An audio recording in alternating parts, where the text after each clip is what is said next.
anything that we would see in the immediate future. I highly doubt there's going to be a vaccination mandate this school year. I can't comment on next school year. I don't know for sure, so don't quote me on that. If you look at where the studies are right now,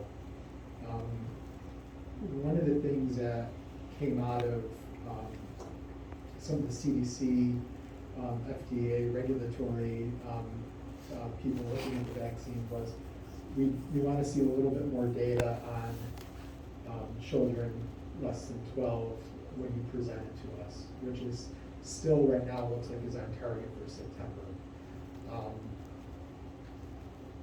At the earliest, I think we'll see the possibility of emergency use authorization for the vaccine in October, and that's probably pushing that. I think even then it's going to be 5 and older, because of, as people could imagine, a smaller number of people willing to be part of the study in the younger age groups.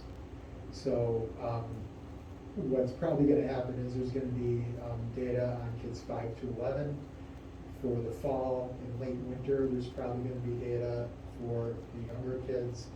I'm guessing that those kids will be eligible to get it, in early 2022, and then we'll see what ends up happening, next school year. I just, with that timeline, I find that hard to believe that that would be a recommendation this year. Thank you. This has nothing to do with the masks or anything. I just have a question, again, Donna Williams, regarding bus drivers. I see you are in desperate need of bus drivers. In my curiosity, do they do the same background checks on bus drivers as they do substitute teachers? Yes, there are background checks on all school employees. So Okay. whether it's a teacher aide, a bus driver, yes, there are those background checks. And are there any, I don't know, requirements or having my children on the bus?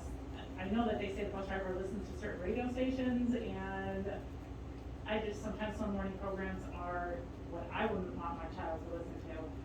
I don't know if there's any sort of rules or regulations regarding bus drivers listening to music or morning shows with the children on the bus. Mr. Mueller, I would ask that you'll look into that, because we certainly don't want our bus drivers listening to anything that could be You know how it could be, offensive. right, Well, and I- some, maybe I'm more protective than others, but sometimes the morning shows are a little bit racier than what I would like my children to hear. For adults as well, not Yes. just children. It's very So- valid. So we understand, so we certainly don't want that to be the case, and we may need to remind our bus drivers that we have little ears on the bus.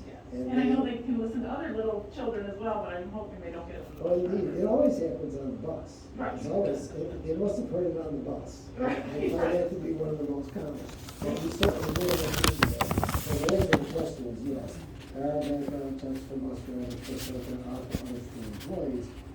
But we will remind the driving staff of their responsibility to monitor what they listen to.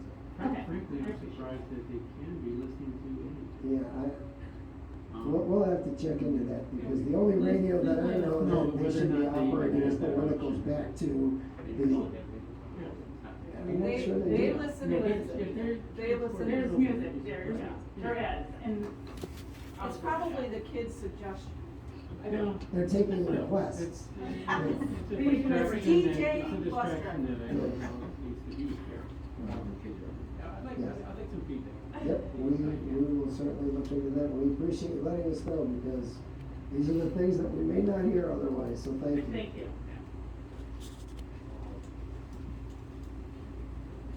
A motion to go into, executive session for a personnel issue and contractual issue. Motion by Mr. McQueen. Second by Dr. Henderson. All those in favor? Aye. Short recess. Steve, we're gonna do the contract last. Anything I need here prior to that, Mike? Yeah.